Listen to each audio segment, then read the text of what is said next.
नमस्कार, स्वागत है आपके साथ। मैं हूं पूजा सचदेवा। दिसंबर का महीना शुरू हो चुका है, यानी कि 2025 का आखिरी महीना शुरू हो चुका है और कई बड़े बदलाव लागू भी हो चुके हैं।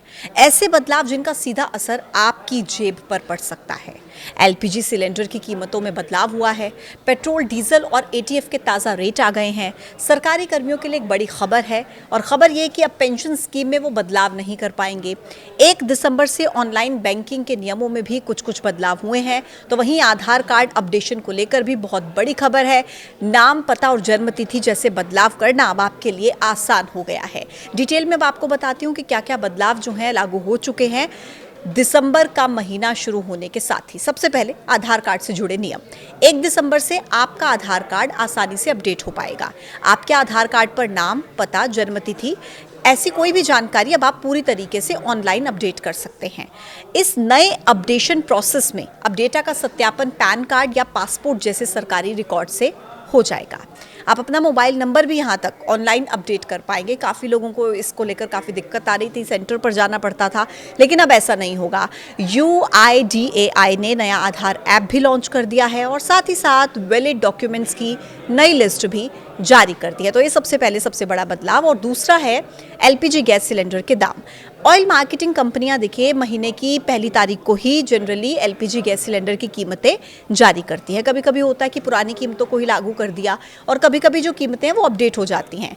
1 दिसंबर को तेल कंपनियों ने घरेलू गैस सिलेंडर की कीमतों में तो कोई बदलाव नहीं किया, लेकिन जो 19 किलो वाला कमर्शियल सिलेंडर होता है उसकी कीमत 10 रुपये कम करती है। फिर पेट्रोल डीजल की कीमतों में बदलाव। तेल कंपनियां हर नया महीना शुरू होने से पहले पेट्रोल और डीजल की कीमतों में भी उनकी समीक्षा करती हैं। हालांकि ये कीमतें हर दिन भी बदल सकती हैं। 1 दिसंबर को पेट्रोल डीजल के ताज़ा रेट्स जारी हो गए हैं। अलग अलग शहरों में दरें अलग अलग हैं। पेट्रोल डीजल की कीमतें वैश्विक रुझान या करेंसी की चाल पर भी काफ़ी हद तक निर्भर करती हैं, तो अलग अलग राज्यों में अलग अलग हो सकती हैं। अगला बदलाव है यूपीएस की डेडलाइन। देखिए, सरकारी कर्मचारियों के लिए यूनिफाइड पेंशन स्कीम यानी कि यूपीएस चुनने की जो डेडलाइन है वो 30 नवंबर तय की गई थी, जो कि अब खत्म हो चुकी है। मतलब ये हुआ कि अब कोई भी कर्मचारी नेशनल पेंशन स्कीम यानी कि एनपीएस से यूपीएस स्कीम में स्विच नहीं कर पाएगा, क्योंकि डेडलाइन खत्म हो गई है। और सेंट्रल गवर्नमेंट ने पहले ही इसकी समय सीमा बढ़ाई थी एक बार और कहा था, चेताया था कि 1 दिसंबर के बाद ये विंडो दोबारा से नहीं खुलेगी, तो विंडो बंद हो गई है। अगला बदलाव है लाइफ सर्टिफिकेट जमा करना। सीनियर सिटीजन को पेंशन का लाभ पाने के लिए लाइफ सर्टिफिकेट जमा करना बहुत जरूरी है।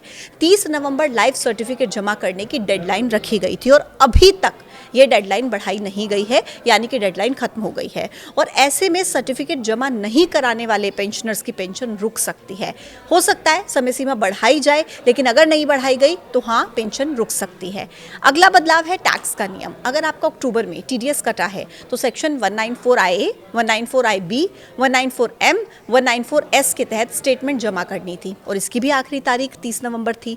जुर्माने से बचने के लिए 30 नवंबर की डेडलाइन थी, लेकिन अब आप ऐसा नहीं कर पाएंगे क्योंकि डेडलाइन खत्म हो चुकी है। इसे भी आगे नहीं बढ़ाया गया है। एक और ज़रूरी बात यह कि आपका बैंक से जुड़ा अगर कोई काम है तो आप ये ज़रूर जान लें कि दिसंबर के महीने में बम्पर बैंक हॉलीडेज़ हैं। आरबीआई की बैंक हॉलीडे लिस्ट के हिसाब से 2nd और 4th सैटरडे जो छुट्टी रहती है बैंक की और संडे जो वीक ऑफ रहता है, उसको मिलाकर पूरे दिसंबर में कुल 17 दिन बैंक का कामकाज नहीं होगा। हालांकि अलग अलग राज्यों में बैंक हॉलीडे अलग अलग हो सकता है, लेकिन ये कुछ इंपॉर्टेंट नियम जो आपके लिए जानना बहुत ज़रूरी है, जो दिसंबर का महीना शुरू होते ही साथ के साथ शुरू हो चुके हैं। कमेंट बॉक्स में अपनी राय ज़रूर लिखिएगा। देखते रहिए न्यूज़ 18।